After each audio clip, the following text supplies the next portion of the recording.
বিগত 6 মাস আগে এই মিন্নি একটি বাচ্চা নষ্ট করেছে। তার নিজের পেটের বাচ্চা সে নষ্ট করেছে। আমি বিগত 2 সপ্তাহ আগে খবরটা জানি, কিন্তু আমি কাউকে বলিনি, মিডিয়াতেও বলিনি, বলতে চেয়েছিলাম না, কিন্তু আজ বলতে বাধ্য হয়েছি এবং মিডিয়ার মাধ্যমে জাতি জানতে চায়। এই পরিবারের কাছে আমাদের প্রশ্ন, এই বাচ্চাটি কার? যেহেতু রিফাত শরীফের বিয়ে হয়েছে বিগত 2 মাস আগে এবং মিন্নি বারবার বলে যাচ্ছে নয়ন বন্ডের সাথে তার কোনো সম্পর্ক ছিল না, বিয়ের তো কোনো প্রশ্নই আসে না, তাহলে 6 মাস আগে বাচ্চা নষ্ট করলো, সেই বাচ্চাটি কার? এটা আমরা জানতে চাই, জাতি জানতে চায়। এই মিন্নির বাবা, যিনি এলাকায় একজন চিহ্নিত সুদখোর, এই সুদখোর ওই এলাকার মসজিদের ইমাম সাহেব সুদের বিরুদ্ধে কথা বলায় সে ইমাম সাহেবকে চরম অপমান অপদস্থ করেছে, লাঞ্ছিত করেছে এই মিন্নির বাবা। যে একজন মিন্নি অথবা একজন দুশ্চরিত্রা নারীর কারণে যদি বাংলাদেশে আসমানি কোনো গজব আসে, তাতে আমি অন্তত ব্যক্তিগতভাবে অবাক হব না। এর কারণ হলো এই যে এই দুশ্চরিত্রা নারীর বিষয়ে একে একে অনেক দলিল প্রমাণ জাতির সামনে আসার পরেও না আমরা কোনো বিচার পেয়েছি, না কোনো প্রতিকার পেয়েছি, না কোনো রকমের কোনো সমাধান পেয়েছি।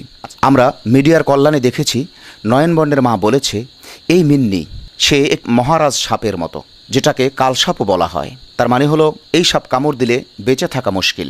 আমরা বলবো, মা, অনেক বড় দেরি হয়ে গেছে আপনার এই সাপ চিনতে। যদিও আপনি আপনার ছেলেকে বলেছেন, কিন্তু আপনারা ব্যর্থ হয়েছেন আপনাদের ডিসিশন ঠিক মতো নিতে, যে কারণে আজকে আপনাদের অনেক বড় ক্ষতি হয়ে গেছে। দেখুন নয়ন বন্ডের মা কি বলে। আয়শা সিদ্দিকী মিন্নি সেই মেয়ের উপর লাগে সাথে সাথে 60-70 শেয়ার 2টা ছেলে, পাতা খুব বন্ধুত্ব, পাতা নয়ন খুব বন্ধু মানুষ। আমি এই ছেলেরে নিজে হাতে আমার হাতে ভাত খাওয়াইতাম।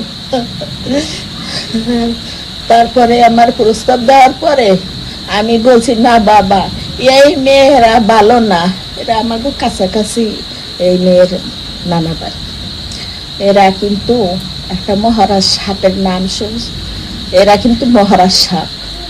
তুমি ওই ছেলের সাথেও কথা বলতে, এই ছেলের সাথেও কথা বলতে। এখন ওই মেয়ে ওই ছেলের সাথেও ঘর করে, এই ছেলের সাথেও ঘর করে, ওই রিফাত দিয়ে যায়, আর ওই মেয়ে পাশ করিয়া আমাকে রাস্তা 2 দিয়ে এক পাশ দিয়ে ওই দরজা খোলা তো এই ঘরের ভিতরে ঢোকে যাই রে মেকা আর জামা আর আইগুলো সব আমার পাশে সাথে নিয়ে সেই ভাগ্যেছে রেখা টাকার উপরে লিপসাপ ছেলে মেয়ের। মিনি ওই মঙ্গলবার দিন, বুধবার দিনে ঘটনা হয়েছে না, মঙ্গলবার দিনে মিনি আমার বাসায় গেছে, আপনি আশেপাশে জানিয়ে দেন। এখন আমি এই মেসেজটাই চাই সবার কাছে, প্রধানমন্ত্রীর কাছে আমার আবদার, যে কোনো মেয়ে যেন এইভাবে আমি সব জানে। মিডিয়ার কল্যাণে আমরা আরও জেনেছি রিফাত শরীফের বাবা তিনি মিডিয়ার সামনে সাংবাদিকদেরকে বলেছেন বরগুনা প্রেস ক্লাবে যে মিন্নিকে আমাদের সন্দেহ হয়, কারণ কাজীর সাক্ষাৎকার আমরা দেখেছি, নয়ন বন্ডের মায়ের সাক্ষাৎকার দেখেছি, বিশেষ করে খুনের দিন সকালবেলায় যেভাবে করে কলেজের সামনে রিফাতকে আটকে রাখা হলো, এটাতে মিন্নিকে আমাদের সন্দেহ হয়। জি, আপনাকেই বলছি রিফাত শরীফের বাবা, আপনারাও চিনতে পেরেছেন অনেক ক্ষতি হয়ে গেছে। তারপরে দেখুন রিফাত শরীফের বাবা কি বলে। আমি কালী সাহেবের ভিডিও সাক্ষাৎকার দেখেছি, আমি কাবিলের কপি দেখেছি, মিন্নির আর নয়নের মায়ের সাক্ষাৎকার সেটাও দেখেছি এবং শুনেছি। এর ভিত্তিতে আমার মনে হয়েছে যে মিন্নি এর সাথে সম্পৃক্ত। এবং যখন মোটরসাইকেল নিয়ে ওই ওখানে রেখে ভিতরে যায়, ভিতরে মিন্নিকে নিয়ে যখন বেরোয় আসে, মিন্নি সাথে আসছিল এবং সে মোটরসাইকেলের কাছাকাছি এসে পকেটে হাত দিছে, মানে চাবি বের করার জন্য, এবং তাৎক্ষণিক মিন্নি ওখান থেকে সামনে চলে যায় কলেজের দিকে। আমার ছেলে তখন দৌড়ে যাইয়ে ওরা এরকম আগলাই ধরে, মুখে একটা হাসি ছিল যেটা আসলেই ভোলার মতো না। সেখানে অনেকক্ষণ লেট করছে, ওখানে ওই সময়টা না করলে আমার ছেলেটা হয়তো মারা যেত না, ও মোটরসাইকেলে চলে আসতে পারতো। এবার আসুন আমরা এই ভয়ঙ্কর নারীর সম্পর্কে কয়েকটি তথ্য জানি, বিচ্ছিন্নভাবে যা মিডিয়ার মাধ্যমে আমরা জেনেছিলাম, আজ আমরা একটু একত্রিতভাবে জানার চেষ্টা করব তার অন্যায়ের খতিয়ান। প্রথমত, সে অন্যায় করেছে নয়ন বন্ডের সাথে যে বিবাহটা হয়েছে, এই বিবাহের তথ্য গোপন রেখে, এটি একটি অন্যায়, সর্বপ্রথম এই অন্যায়। দ্বিতীয় হলো, সে নয়ন বন্ডের সাথে যে বিবাহ হয়েছে এই বিবাহটাকে বিচ্ছিন্ন না করে, ডিভোর্স না করেই রিফাত শরীফকে বিবাহ করেছে। তৃতীয়ত, সে রিফাত শরীফের সাথে বিবাহের পরেও নয়ন বন্ডের সাথে স্বামীর মতোই সম্পর্ক রেখেছে, যেটা রিফাত শরীফ মানতে পারেনি, ওদিকে নয়ন বন্ড মানতে পারেনি। এবং আমরা মনে করি এই খুনের মূল কারণগুলির মধ্যে সবচেয়ে বড় এবং মূল কারণ এটাই যে আগের স্বামী বা আগের পরকীয়া বা আগের সম্পর্কের সাথে সম্পর্ক রাখা এবং প্রেজেন্ট স্বামীর সাথেও সম্পর্ক রাখা, এটাই হলো খুনের মূল কারণ। মিন্নির 4 নম্বর অপরাধ হলো যে সে খুনের দিন রিফাত শরীফকে কলেজের সামনে প্ল্যান করে আটকে রেখে খুনের সম্মুখে ঠেলে দেওয়া বা খুনিদের সম্মুখে ঠেলে দেওয়া, এটা হলো 4 নম্বর। এবং 5 নম্বর, আমরা এটা নির্দ্বিধাই বলতে পারি যে এত বড় ভয়ঙ্কর খুনের পরেও বাংলাদেশের আইন এবং বাংলাদেশের প্রশাসন বাঙালি জাতিকে সম্পূর্ণরূপে বৃদ্ধাঙ্গুল দেখিয়ে তারা তাদের মতো করেই চলছে। না আজ পর্যন্ত সে বিচারের সম্মুখীন হয়েছে, না আজ পর্যন্ত সে জিজ্ঞাসাবাদের সম্মুখীন হয়েছে, না আজ পর্যন্ত সে আইনের কোনো আওতায় এসেছে। অতএব এটা আমাদের জন্য চরম দুঃখজনক ব্যাপার। এরপরেও আজকে আমি বলবো, ব্যক্তিগতভাবে আজকে আমার ক্যামেরার সামনে বসার কোনো ইচ্ছাই ছিল না, কিন্তু চ্যানেলের আবেদনে বিশেষভাবে আজকে ক্যামেরার সামনে বসতে হয় এবং আজকেই আমি নিয়ত করেছি যে আমার কাছে যে তথ্যগুলি আছে সেটাও আমি বলে দিই। তো আজ আমি আপনাদেরকে এমন কিছু তথ্য দেব যেটা হয়তো আপনারা মিডিয়ার মাধ্যমে কেউ জানেন না, ওখানের স্থানীয় মানুষেরাই শুধু জানে। সেটা হলো এই মিন্নি সে একের পর এক ছেলেদেরকে চরিত্রহীনা করেছে, পকেট শূন্য করেছে। 2 মাস 3 মাস 6 মাসের বেশি কোনো ছেলের সাথে সে সম্পর্ক করে না। সে ফ্যামিলিগতভাবে পারিবারিকভাবেই সে খারাপ এবং তার চাচাতো বোন এই অল্প কিছুদিন আগেই বিবাহ বিচ্ছেদ করেছে। অর্থাৎ তারা কখনোই স্থায়ী সম্পর্ক করে না, শুধুমাত্র ছেলেদের চরিত্র নষ্ট করা এবং পকেট শূন্য করা, এটাই তাদের কাজ। এগুলো আমার কাছে তথ্য এবং এভিডেন্স আছে, দলিল প্রমাণ আছে। সেই দলিল প্রমাণের ভিত্তিতেই আমি কথা বলছি। হলো 1 নম্বর তথ্য, যেটা আপনারা আনুমানিক জেনে থাকবেন এবং আমার কাছ থেকে এই তথ্যটা আপনি পরিষ্কার জেনে নেন এবং আমি দায়ভার নিয়ে এই তথ্য বলছি। 2 নম্বর বিষয় হলো যে তথ্যটা বাংলাদেশে মিডিয়ায় কখনোই আসেনি, আজকে আমি বলবো। সেটা হলো যে বিগত 6 মাস আগে এই মিন্নি একটি বাচ্চা নষ্ট করেছে। তার নিজের পেটের বাচ্চা সে নষ্ট করেছে। আমি বিগত 2 সপ্তাহ আগে খবরটা জানি, কিন্তু আমি কাউকে বলিনি, মিডিয়াতেও বলিনি। বলতে চেয়েছিলাম না, কিন্তু আজ বলতে বাধ্য হয়েছি এবং মিডিয়ার মাধ্যমে জাতি জানতে চায়।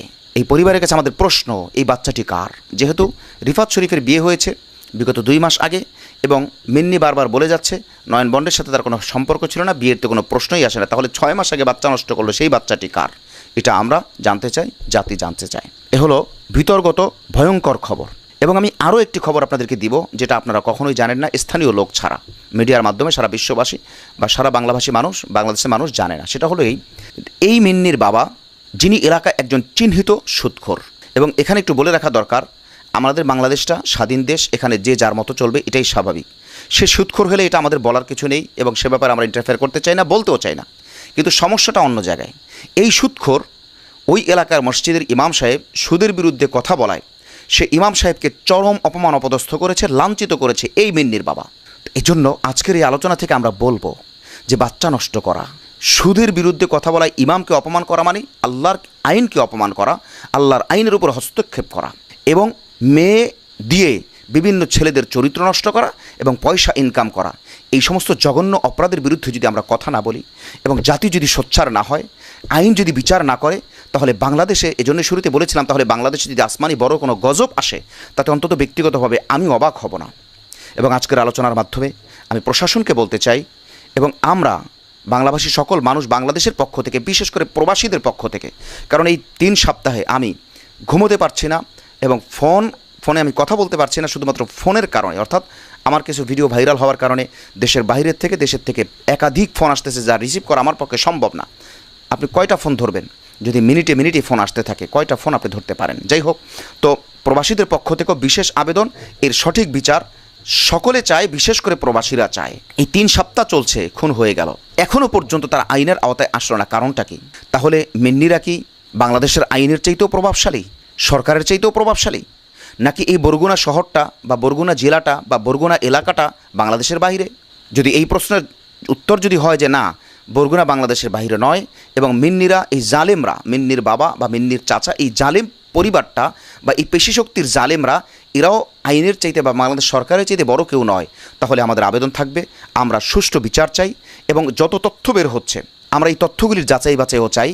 যদি কেউ মিথ্যা তথ্য দিয়ে থাকে বা আমরাও কোনো মিথ্যা তথ্য দিয়ে থাকি, তারও বিচার হওয়া উচিত এবং তথ্য যদি সত্য হয়ে থাকে তাহলে তারও বিচার হওয়া উচিত। যদি বিচার না হয় তাহলে আল্লাহ রাব্বুল আলামিনের পক্ষ থেকে আযাব ও গজব আসতে সময় লাগবে না।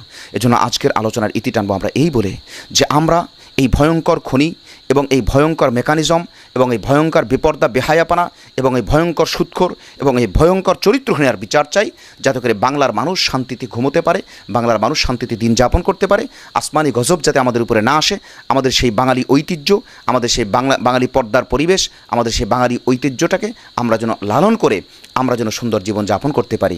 আসুন আল্লাহর কাছে আমরা ফরিয়াদ করব, আল্লাহ রাব্বুল আলামিন আমাদের সকলকে কোরআন হাদিস মোতাবেক জীবন গড়ার এবং সমাজ গড়ার, সমাজকে পরিচালনা করার তৌফিক দান করুক। এই প্রত্যয় শেষ করব, যাবার আগে সুন্নাহ 24 জন্য আবেদন করে যাব।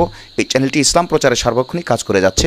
চ্যানেলটিকে সাবস্ক্রাইব করুন, লাইক দিন, শেয়ার করুন, কমেন্টস করুন, পাশে রাখুন, পাশে থাকুন। আসসালামু আলাইকুম ওয়া রাহমাতুল্লাহি ওয়া বারাকাতুহু।